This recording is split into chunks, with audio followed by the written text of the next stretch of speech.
Olá, meu nome é Cristiana Gomes Ferreira, sou advogada especialista em direito de família e sucessões. Nesse vídeo, então, eu pretendo abordar o real significado da guarda compartilhada para que vocês possam ter um conhecimento sólido sobre o tema. Se vocês têm interesse em continuar tendo acesso aos nossos vídeos de conteúdo, inscrevam-se no nosso canal.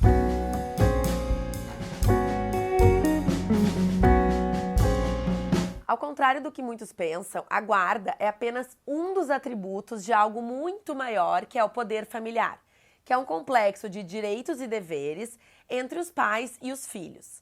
O poder familiar contempla o dever dos pais de dirigir educação e criação dos filhos, negar-lhes ou conceder-lhes consentimento para se casarem, porque a partir dos 16 anos o jovem já pode se casar e o poder familiar perdura até os 18 anos ou até a maioridade. O poder familiar permite que os genitores requeram a busca e apreensão dos filhos quando alguém ilegalmente os detém. Ou seja, é um complexo de direitos e deveres que impõe também o respeito que os filhos devem ter com relação aos pais. E a guarda é apenas um dos atributos, um dos elementos do poder familiar. E muito se relaciona o poder familiar à guarda, como se quem exercesse a guarda tivesse todas as prerrogativas do poder familiar. O poder familiar é algo muito maior. Aquele que não detém a guarda não deixa de exercer o poder familiar, que é uma obrigação dos pais com relação aos filhos. Na guarda unilateral, aquele que não exerce, portanto, não pode deixar de fiscalizar o exercício da guarda, de ter o convívio com os filhos,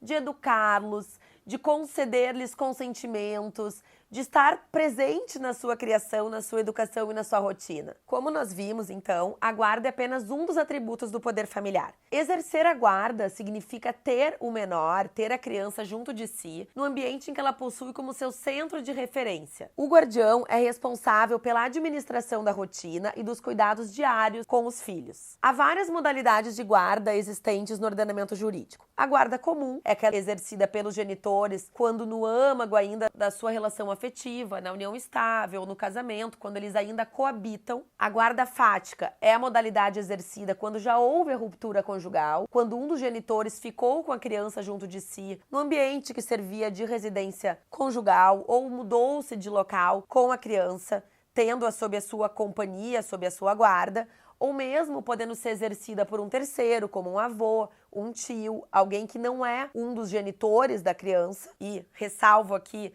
que o poder familiar continua rígido, ou seja, os genitores continuam exercendo o poder familiar mesmo quando um dos atributos dele, que é a guarda, é exercida por terceiro, como por um avô, por um tio, como eu mencionei. Outra modalidade de guarda é a guarda unilateral. Na guarda unilateral, como a própria terminologia denota, existe o exercício por apenas uma pessoa da guarda do menor. Essa guarda pode ser exercida por um parente, mesmo por um terceiro, estranho à família. Isso tudo vai ser regulamentado judicialmente, pelo pai ou pela mãe. A cultura brasileira apontava para o exercício da guarda unilateral materna. Essa realidade mudou, principalmente a partir de 2008, com o advento da primeira lei da guarda compartilhada no Brasil, quando se passou então a ter a guarda compartilhada como uma alternativa à guarda unilateral. Mas foi somente em 2014, com a Lei 13.058, que a guarda compartilhada passou a ser, então, a regra no Brasil, como em breve a gente vai ver. Outra modalidade de guarda é a guarda alternada, que é muito confundida com a guarda compartilhada. Na guarda alternada, as crianças se deslocam de um local para o outro, de uma residência para outra, permanecendo um tempo com o pai, um tempo com a mãe. Seja uma semana, um mês, toda a rotina delas é deslocada para um local e depois é retornada, então, para o outro. Essa modalidade é reputada extremamente perniciosa aos filhos. Isso é considerado por especialistas da área da saúde como algo que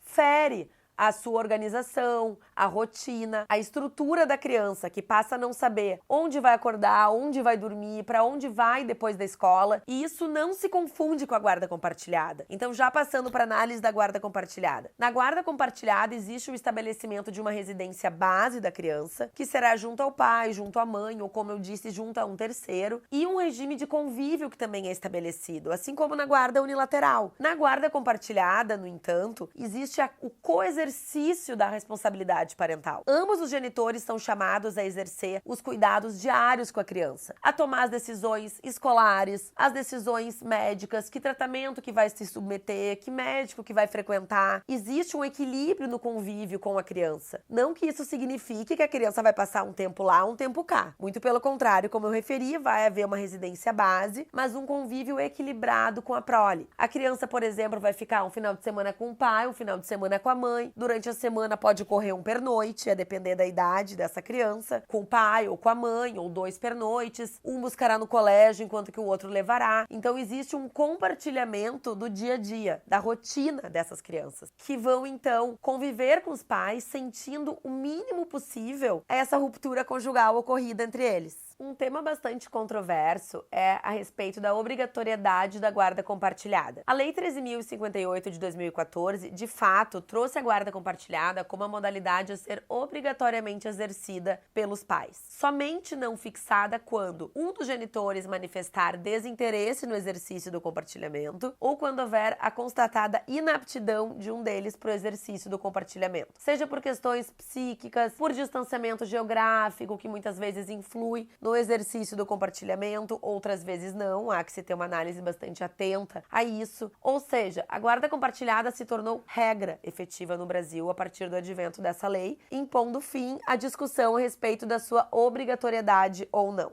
Embora a guarda compartilhada tenha sido instituída como regra, nem todos os juízes, nem todos os magistrados têm efetivamente estabelecido o compartilhamento em todos os contextos. Porque alguns contextos revelam, de fato, a inaptidão, a inviabilidade para que a guarda compartilhada seja bem sucedida. São nas hipóteses de conflitos muito severos entre os genitores. Mas isso não pode ser tido como regra, são exceções. Mesmo naqueles contextos em que existe uma falta de harmonia entre os pais, a guarda compartilhada deve ser aplicada. Ou seja, em algumas raras exceções, diante de contextos em que se perceba a inaptidão dos genitores para o exercício da guarda e em virtude de conflitos, em virtude de algumas questões muito graves que estão ali presentes, os juízes podem então afastar a obrigatoriedade na fixação. Ao contrário do que muitos também pensam, guarda compartilhada não significa exoneração ou redução de pensão de alimentos. Aquele genitor que não tem a criança sob a sua residência base vai pagar a pensão de alimentos para aquele menor, uma vez que não tem consigo a residência base da criança. Essa pensão de alimentos vai auxiliar nas suas despesas diárias, para pagamento de escola, plano de saúde, educação, lazer, vestuário, e não que isso não possa ser objeto de acordo entre os pais. Ou seja, quando existe acordo, naturalmente os pais podem versar da forma que eles bem entendem. Na inexistência de acordo, o magistrado vai fixar um valor específico em percentual sobre os rendimentos daquele outro genitor, ou um valor em salários mínimos, ou um valor fixo que vai ser então atualizado anualmente, para aquele genitor que não tem a criança sob a sua residência base, arcar então em prol dessa criança. A residência base vai ser estabelecida de acordo com análise do local onde a criança tem o seu centro de referência, o local muitas vezes mais próximo da escola, o local onde ela está já acostumada, onde tem as suas efetivas referências de espaço, de local e de afeto.